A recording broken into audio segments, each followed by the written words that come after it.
Hey guys, Toby Morrison, CFS Health interview. On the other end, we have one of our past members, which is cool to say. James, welcome, mate. How you going?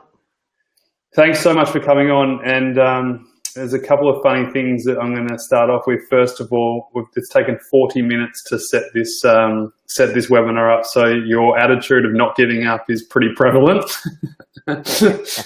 And I thanked you before we started because I said, you might not find yourself inspiring, but you have to remember that there are a lot of people around the world who, one, believe that they can't get better, two, think that there's nothing that they can do to help themselves get better, and three, think that it's impossible. And you said something. Do you remember what you said to me before about that? Yeah, I used to think that as well. Obviously, I went from being able to do anything I wanted to being bedridden. I couldn't even go for a walk without coming home and crashing for hours on end. So yeah, I sometimes forget. I just go, oh, hang on, I've got it really good now. So yeah. Yeah, and so I appreciate that. So for any of you who are watching this live, feel free to give this video a thumbs up and let us know you can hear us and see us clearly. This is going to be about a half an hour interview. We're going to talk about James's past, how he was a really high achiever and kind of a non-stop person to then obviously, becoming ill with chronic fatigue syndrome and everything that comes with that. And then we're going to talk about what he did to get better and improve, and talk about what he's doing now. And we just spoke before, and we're friends on Facebook, and I'm either seeing you on the ocean, and on your boat, or your kite surfing, or you're doing something that's intense and full on, which is what a healthy person can do. So it's pretty amazing, dude. Let's start off with what you were like before CFS and kind of what led up to that that crash. That where you just hit the massive wall and you got sick. One word: off the rails. Yeah. I was super fit. Yeah, I was super fit. I was going to the gym every day. So my routine was get up before 4:30 a.m., go to the gym, do supersets and whatever it was that day. Then I'd usually smash heaps of caffeine, Red Bulls, whatever was going to get me through the day. Then I'd finish work. I'd either go kite surfing or I'd go for a massive run. I was doing like interval training, so I'd run really hard for 5 minutes, stop, do push-ups, walk and rest from home. And then on the weekends, Friday nights I'd go out. Sometimes I wouldn't go to bed. I'd go out in the boat diving for crayfish or whatever on Saturday, or kite surfing, and then I'd go and race my sailing catamaran Sunday. Go out Sunday night drinking again, and then Monday morning I'd be straight back into the Red Bulls or whatever it be to get me through the day, and straight back in the gym. So yeah. And a lot of people live like that, like I see people all the time buying V's and Mothers and all those kinds of short-term energy drinks from the petrol station, along with their crappy diet and all those kinds of things. So I just want to clarify, like a lot of people that come to our program or do get sick with chronic fatigue syndrome, they're not lazy people. They're typically people who, are the opposite of lazy, who just can't stop, who just push themselves, who want to get the best out of themselves all the time and just want to make the most out of life as possible. And that's an awesome trait to have, but it can backfire too. So what happened? You were overtraining. Obviously, you weren't having much downtime, much rest. You were pushing yourself to the max. What happened? Was there symptoms that came on straight away? Yeah, pretty much. So I remember the weekend. It would have been Easter long weekend. I actually don't know how long ago now. It must have been 4 years ago. So I'd been out kite surfing every day. I went out drinking and partying, God knows whatever else, at night. I just pushed hard all weekend. I didn't get any sleep over the weekend. I remember waking up on the Tuesday, which was the first day back at work, going to work, being okay. I went to the gym. I remember being really tired. Then I woke up on Wednesday and I couldn't get out of bed. I just couldn't move. And from there I ended up in hospital for quite a while. Wow. They said, you've got glandular fever, you had Ross River virus, blah, blah, blah. And that's where it all started. So, Wow, this is good. This is so good to share this, because a lot of people, who have chronic fatigue syndrome do have glandular fever, or, mono or Ross River fever. And it just goes to show that, yeah, you were pushing your body super hard, but you did end up having a virus, which sounds like, it was the kind of kick in the guts you needed to say, hey, mate, listen up, slow down. yeah, pretty much.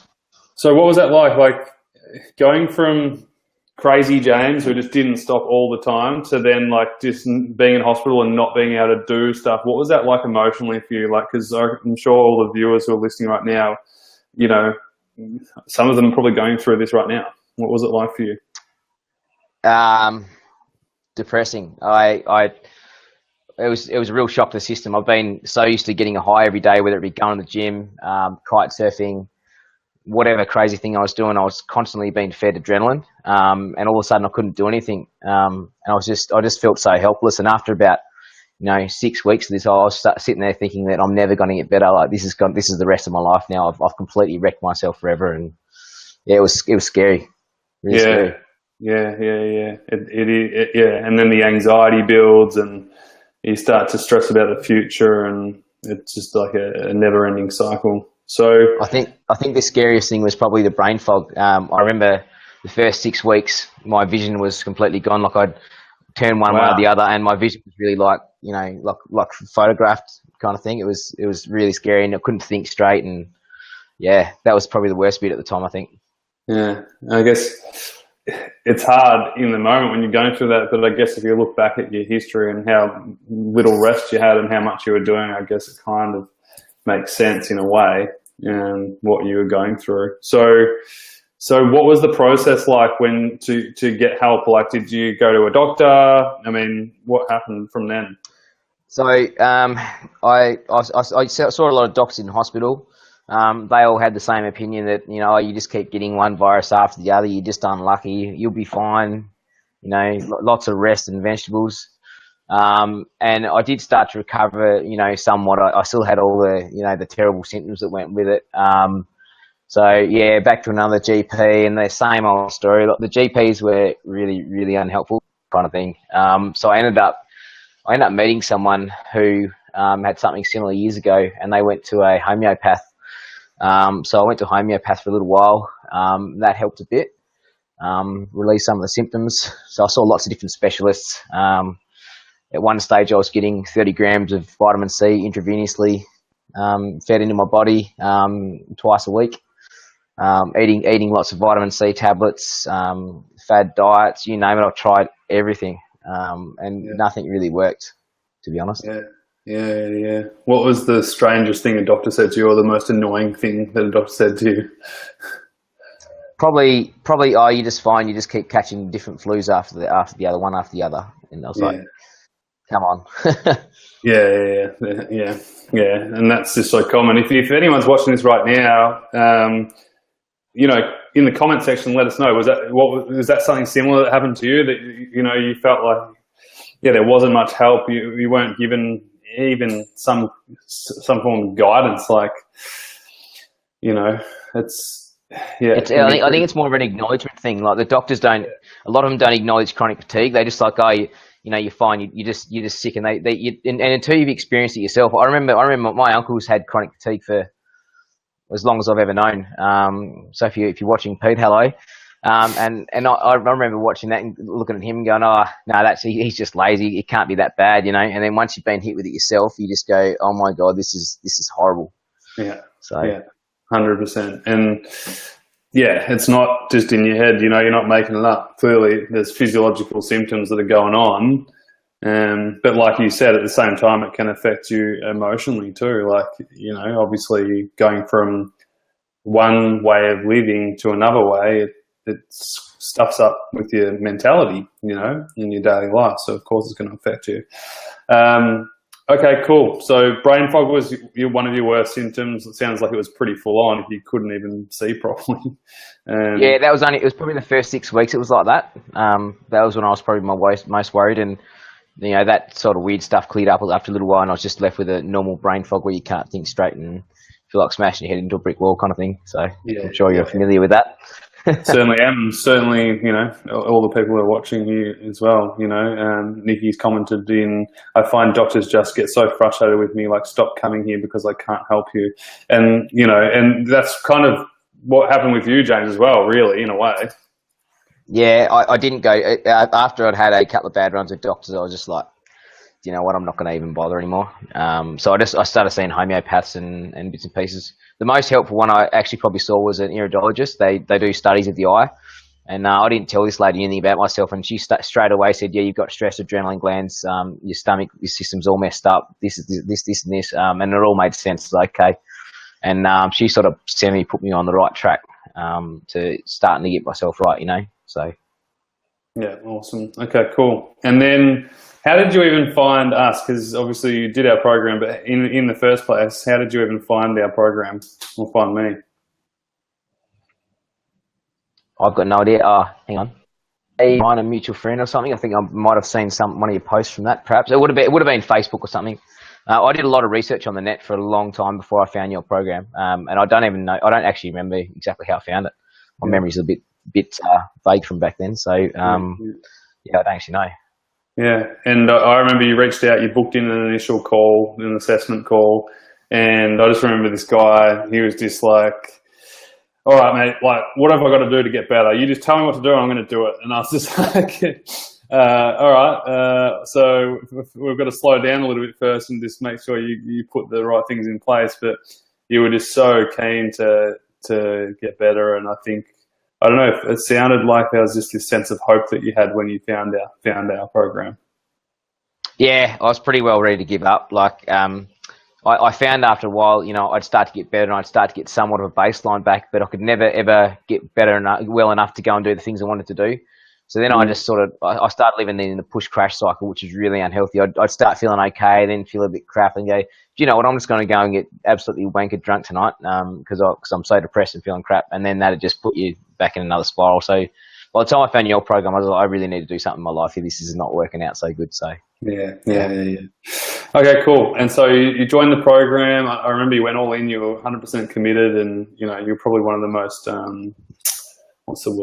enthusiastic clients or signups we'd had in a while. Because it's hard when you're struggling so much. You're so skeptical. Were you skeptical at all when you joined the program, or did you just research enough that you realized, no, this is going to help me, and this is actually useful?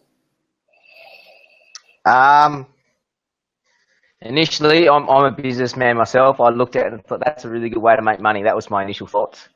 So I have seen quite a few reviews on it, like from different people. But I thought, you know what, it's a pretty cheap investment in the rest of my life. So I'll go for it. So yeah, I was skeptical. Did you get the return that you thought you would? More, a lot more. How much would you, if you could put a price on it? Like, what would have you paid to do the program? Honestly, like, what would you like? It's an interesting perspective to use. What's my health worth in dollar terms? Money can't buy me anything close to what I get out of going kite surfing, sailing, anything like that. All the amazing stuff I do now, money can't buy me that. So it's priceless. So yeah, I'd give up anything for that. I'd be quite happy right now, earning minimum wage as long as I can go to the beach and go out and do the things I wanted to do. So yeah, there's no price for it. So that's cool, dude. And so when you started, like, what were the things that that really helped you, just like get a solid foundation so you could start to improve? Getting a baseline, knowing when to stop, but also knowing when to push. If I'm honest, if I'm completely honest, I didn't follow most of the program. Once I watched some of it and got the basic idea, I was like, yep, sweet, this works for me. And then I just kind of every now and again I'd skip back through and have a look, but I probably watched about 15% of it, and I got the general idea. I was like, okay, this is what I need to do. Yeah. So then when I get stuck, I'd just go, okay, I'll go and flick back through it and scroll through and get help again, and off I went. So yeah. find the different modules that you needed at the time to then improve again. Yeah, that's right. Yeah. That's mate, and I'm actually like stoked you mentioned that, because it's not so much how long you stare at something for or how much you do something of. It's like as soon as you know what you need to do, go and implement it. Yeah. Yep. You know what I mean? And I know you and I have worked individually together as well, and I know the person you are, and you're someone who just, as soon as he knows what he needs to do, he's going to do it. You know, you're not someone who is a little bit, apprehensive and like questions everything. You're a committed person. And so it's good to mention that to everybody, because James didn't take a magic pill. James didn't do a magical program.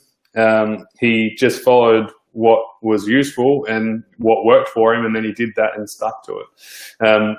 So baseline, and explain what baseline means. Finding out how much energy you can expel during the day before you crash.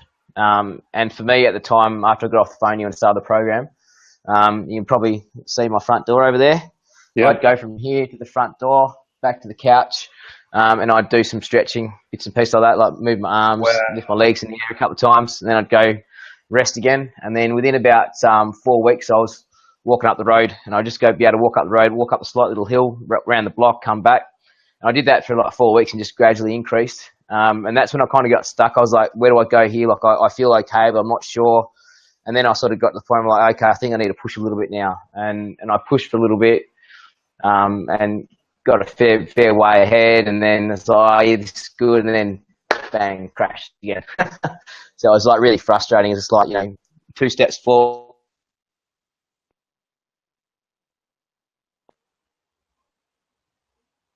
Oh, you there? Yep, still here. Yeah, 2 steps forward, 1 step back, I think you said. And like recovery isn't like this straight thing to success, is it? No, not at all. It's opposite of that.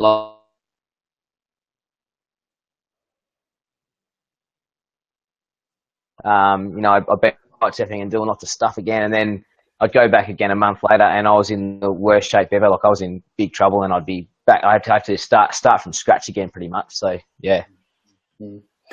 And we've spoken a fair bit, and also like I should mention on top of this, you run a couple of businesses. Like you're not, you've got stuff going on, so you're not someone who is a lazy person by nature, and you juggled a fair few things. So it's not like you could just have a holiday and relax the whole time. You had things to deal with, and on top of everything else. So you did a pretty damn good job. So obviously baseline, figuring out how much you could do, and I think you got to that point where you said like, yeah, you improved, and then you're like, oh, like I don't know how much I should do, and then that's when you started to not push yourself, but just started to test the waters a little bit, and started to go forwards and like, oh yeah, like this is the right amount. Was that hard at the start, like kind of to test yourself out? Yeah, it was scary. Like you'd know yourself when you have a relapse. Sometimes it's a day and a half. Sometimes it's 4 days. Sometimes it's 6 weeks. So it's really, you're like, oh, I'm really worried about this, and you get really anxious and go, oh, I don't want to go too hard. I don't want to relapse really bad again. And so yeah, it was a bit nerve wracking a couple of times. And what's one thing you did to overcome that fear, or that kind of that of the unknown, that worry that was rattling on behind you? Just get on with it. Just do it. Just don't think about it. Just go, oh, this is what I've got to do. So just take the risk, and hopefully it works out. Yeah, and obviously it's not like you're doing ridiculous risks. Like you built up within your means. It's not like you went, oh, I'm going to run a marathon tomorrow. I went through phases where I kind of did every now and again. Like every now and again, I'd go, yeah, I'm going to push harder today, and I'd go too hard. So it was like I was all over the place. Like you said before, it's really up and down. So I definitely had moments where I'd done things that I probably shouldn't have done, and it's pretty up and down. It's kind of your nature. That's kind of your nature, and it's a lot of people's nature as well who is listening to this. So, and we just had, before we got on this interview, we were just chatting, and I was saying, how are you going now? What are you up to? And you're running I mean, you just travelled across the other side of the country just to pick up a boat, and you drove 36 hours or something, and then you started a new business, and you're running that, and you're doing all these sorts of things. And I think you said you did 2 all-nighters the other night working on your boat, fixing that up, and you said, but the good thing is I have the energy to do it now, but I also know when to stop. Yeah, look, the facts of that boat thing aren't quite right, but that doesn't matter. Anyway, yeah, look, I pushed pretty hard for.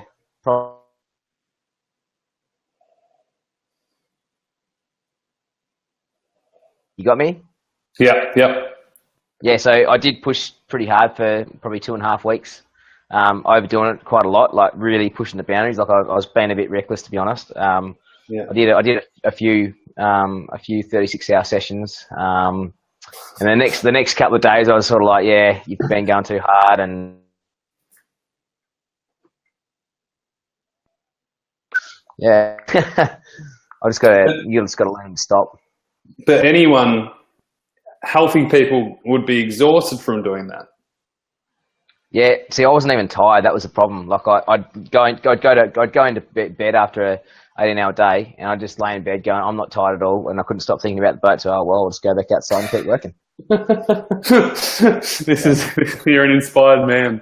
But the good thing is you've got all that knowledge and education from the program to know when to slow it down, and get things back into balance and equilibrium. So we're definitely not saying go and do that. You can, by all means, after you've recovered, go for it. But during your recovery, not so smart. James, tell us some of the things you've done since you've recovered. Like, give an example. Like you said before, even I can't believe the fact that your first thing was just to get to the door and back and a few stretches. I didn't know you were that severe. So now, where are you at? Like, what have you done in the last year? I know a few things. Tell us what you've done. Okay, so I did the program for a while. Obviously, got a lot better.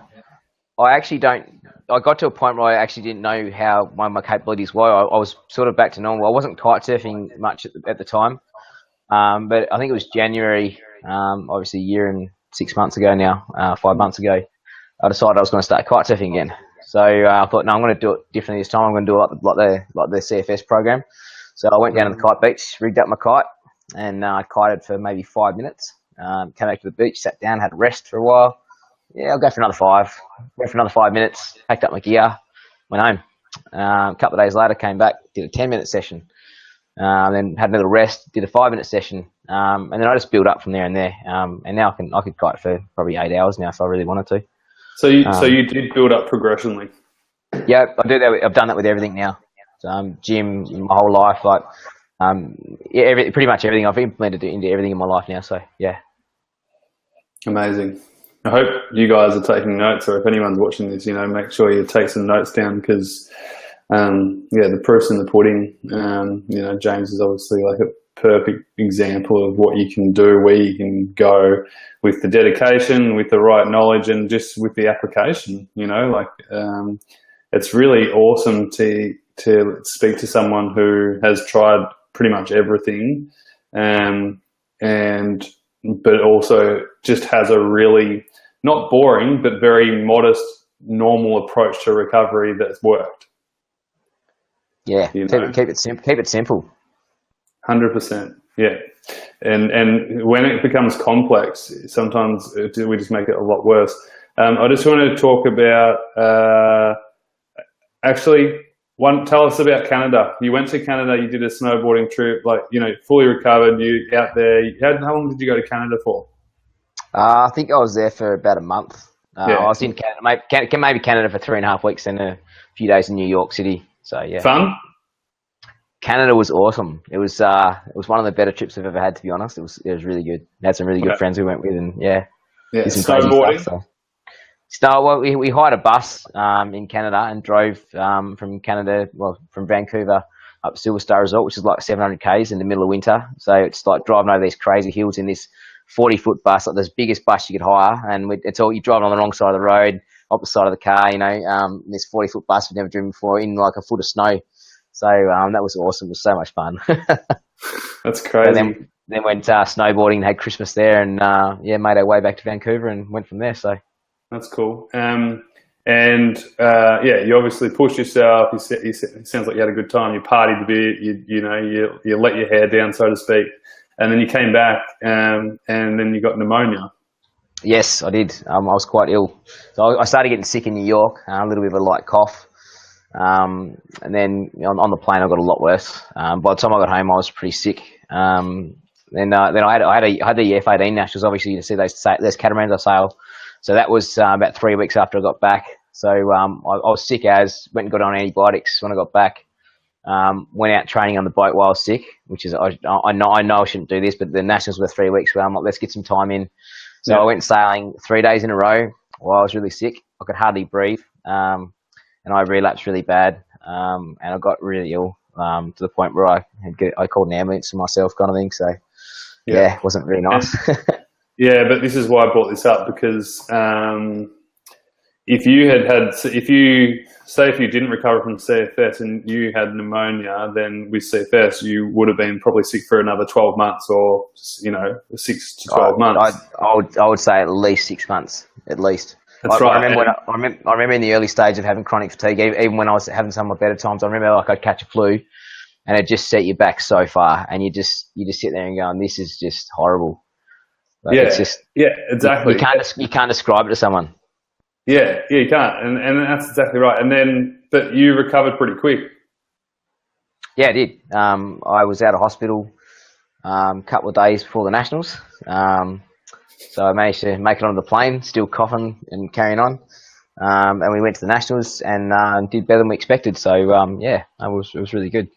Yeah, and that's amazing. Like, guys, these are all really good signs to show that you are better and you are well. Like, if you do get a flu, if you do get a cold, or if you do get something like pneumonia and you bounce back, in a normal, appropriate time, yes, it's freaking hard. Yes, it sucks. And it's part of life, but you did it and you got better. And so it just shows that, you can fully recover, and, it doesn't have to be that hard all the time, It's just amazing. Lachlan Conway says, "Good work, champion. Stories all too familiar." Yeah. Another recovered guy. Yeah, Lachlan. Yeah, he did our program, and he's kicking ass. I think he went overseas recently. I've seen on Facebook. Can't keep up with everybody, with all you guys.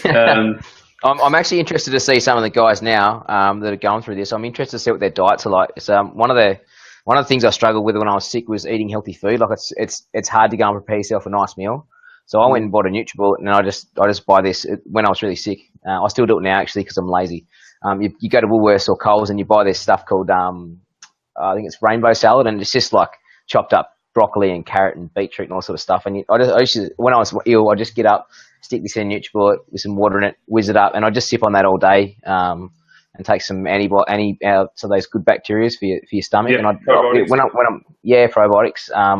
And I still do that now, mainly because it's easy, but it's just a good, to top your body up with nutrients all the time. That was a really, really beneficial thing for me when I was ill. So, So your nutrition was on point, obviously, throughout that recovery phase. To a point, I think when you're in that state, your body doesn't absorb nutrients like it should anyway. But with the probiotics and things like that, eventually my body just started coming around, and the better I got, the faster it happened. It was like a snowball effect, Compound effect, 100%. It's good, man. It's all good news. And so, we'll round it up in a second. So I just want to ask you these couple of last questions. So, what was the hardest thing that you went through? What was the hardest part about CFS for you? Depression, I'd say. Yeah. Just suicidal thoughts and depression. Yeah. Just the struggle that came with the illness, Yep. Yeah. So, and now I want to say, and what would you say to that guy now who would be struggling, that person who would feel like just depressed and just giving up on life? What would you say to that person now knowing what you know and where you're at now? Accept that you're sick, accept that you can't do the things you used to do, except that you've got to change things, and you've got to live differently for a long time to get better, or else you're just going to live in the push crash cycle for the rest of your life. Yeah. Awesome, man. I love it. So simple, but so spot on. Like, no bullshit. James, no bullshit Clark. That's his name. I do speak it. It's good. And just to finish with, like, obviously we've got a lot of people like tuning in. What would you like to say to people who are just struggling right now? What would you say? Obviously you've said that to yourself, but if you have one message, one bit of advice for people, women or males just struggling, what would you say to them? Don't try too hard, but don't slack off either. Like, you just got to find a happy medium and decide this is what I'm doing, and just stick at it. Even when you're having bad days and you can't be bothered, you just got to stick to your routines and keep pushing, or rest if you need to. So yeah, they'll work it out themselves eventually, I guess. Yeah, 100%. And that is the key. It's not about just constantly pushing all the time or constantly resting all the time. It's about that fine balance. And lastly, man, like, you did a lot of research. You tried lots of different things. When you called me, we spoke. You were you were just ready. You're like, let's go right now. Here's my credit card, and I slowed you down. I was like, listen, I've got to make sure that you're the right fit for the program. What would you say to anyone who either doesn't know about the program but has found it now, or who's been thinking about joining the program for 6 months or 12 months but hasn't joined? What would you say to them? When you want to get back to your old life, it's up to them. Like, the sooner you get into it, the sooner you'll be through it. So, yeah. I wished I'd started the program 4 years ago. Who knows where I'd be now? Like, I mean, it's been the last year and a half where I've been able to, get back to where I was, and now I'm actually doing more than I was before. If I would have found you 4 years ago, who knows where I'd be now? Like, the world's full of possibilities. So just get on with it. Just do it. Yeah, and you're doing so well now. Like, just before our conversation, telling me what you're up to and your new business venture, it just sounds amazing and crazy, and it's just awesome, dude. Yeah, just the way we like it.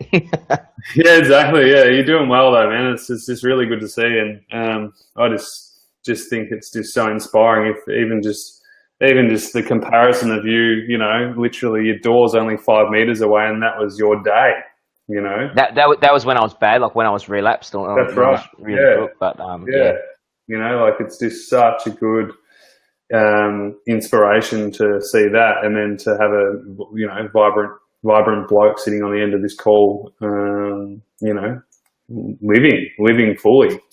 So it's just awesome, mate. So I really appreciate you coming on. Appreciate all the people who watched this and gained some form of inspiration on it. Obviously James, went through exactly what you're going through. Seen lots of different people, told lots of different things, but ultimately the three things that come to my mind about James, and that I know him personally, we've worked together, he's joined one of my mastermind programs in the past, is he's committed. He's someone who is just a doer. So you're not just someone who's going to absorb information, but you're someone who's going to grab information and then do something with it. And you're someone who looks forward. You don't often talk about the past or all the bad things. And I know you're human, and I know you've gone through some tough times in the past, but you're not someone who really dwells on it.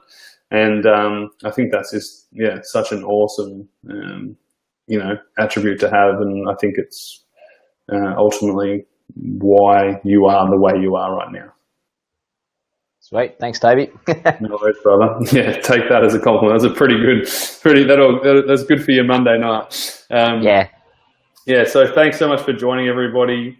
If you want more information, or you just want to be like James and just join like he did, you can either direct message us on our Facebook page at CFS Health, direct messages there, or you can go to our website, www.cfshealth.com, or, just check out our YouTube videos and subscribe, and just get the most out of you can. And as James said, is like, when do you want to start?